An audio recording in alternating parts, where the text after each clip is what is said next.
president is very, very straightforward and simple. He knows there are two basic steps here. One step is you must take back the streets. And you take back the streets by more cops, more prisons, more physical protection for the people. He also understands what my friend from Texas understands, and he doesn't talk a lot about, but he signed on to in this bill.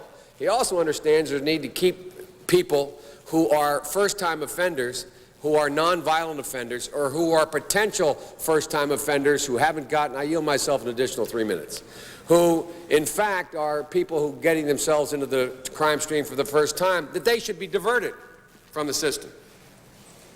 So I hope this crime bill, when it passes, the Biden-Hatch crime bill, as it becomes law, God willing, I hope that we will have ended once and for all this notion that is a hangover from the 60s, that somehow Democrats are weak on crime and Democratic presidents are weak on crime and Republicans are tough on crime. The truth is, every major crime bill since 1976 that's come out of this Congress, every minor crime bill has had the name of the Democratic senator from the state of Delaware, Joe Biden, on that bill, and has had a majority vote of the Democratic members of the United States Senate on the bill.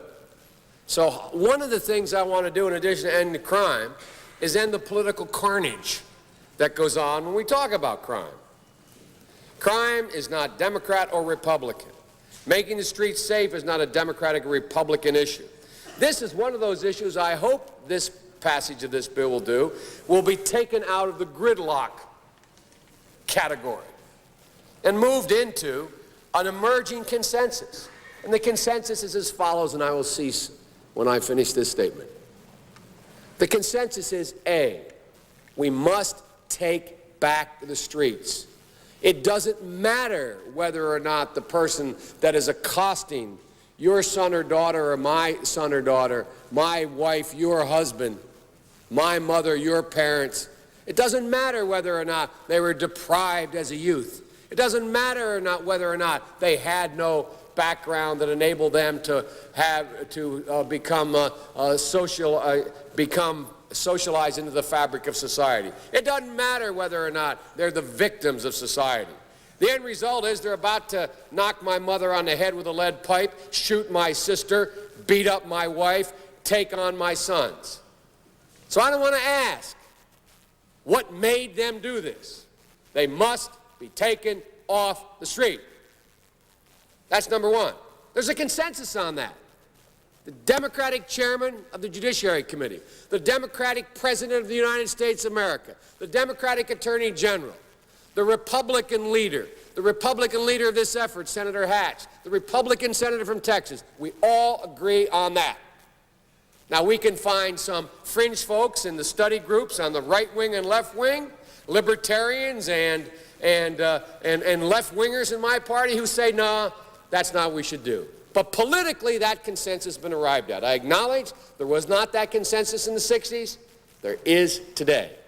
There's a second thing that we all have agreed upon, and that is unless we do something about that cadre of young people, tens of thousands of them, born out of wedlock, without parents, without supervision, without any structure, without any conscience developing, because they literally, I yield myself 3 more minutes, because they literally have not been socialized.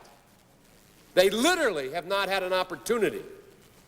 We should focus on them now, not out of a liberal instinct for love, brother, and humanity, although I think that's a good instinct, but for simple, pragmatic reasons.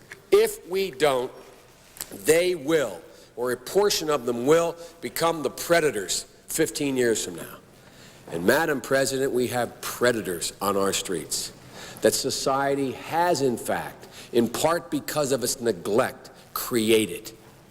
Again, it does not mean because we created them that we somehow forgive them or do not take them out of society to protect my family and yours from them. They are beyond the pale, many of those people. Beyond the pale. And it's a sad commentary on society. We have no choice but to take them out of society. And the truth is, we don't very well know how to rehabilitate them at that point. That's the sad truth. You're looking at the fellow who was one of the primary architects of the Sentencing Commission. You know what the basic premise of the Sentencing Commission is? I know the presiding officer knows. It was the first time in 80 years we rejected the notion that the condition of sentencing must be related to how long it would take to rehabilitate. I'm the guy that said rehabilitation, when it occurs, we don't understand it and notice it, and even when we notice it and we know it occurs, we don't know why. So you cannot make rehabilitation a condition for release. That's why in our system, there's the federal system, you serve 85% of your time. I remember when it was going on, when I was making these arguments in the late 70s, they used to call it Biden's same time for the same crime provision. It's a shame, but we don't know how to rehabilitate. But there is a consensus, and I will cease. A, we must make the streets safer. I don't care why someone is a malfactor in society. I don't care why someone is antisocial. I don't care why they become a sociopath. We have an obligation to cordon them off from the rest of society, try to help them, try to change their behavior. That's why we do in this bill. We have drug treatment and we have other treatments to try to deal with it. But they are in jail, away from my mother, your husband, our families. But we would be absolutely stupid as a society if we didn't recognize the condition that nurtured those folks still exist, and we must deal with that. And I think there's a consensus among Republicans in that. Old barbed wire Republican conservatives just want to hang them high. Even those folks are saying, hey, we got to deal with the root cause of this. Not one or the other, but separately. And liberal Democrats who used to say, let's look at the sociological underpinnings of why this occurred, and we have to, they're now saying, hey, look, we got to take back the streets. We'll make that fight later. So there is a consensus. I hope the remainder of the discussion, as we close out the debate in this bill, we can end that old fight. We can put it behind us. Hopefully we have, the senator from West Virginia said this is a historic moment on this bill, a consensus being reached. I think it is, but I think it's a historic moment for a political reason as well.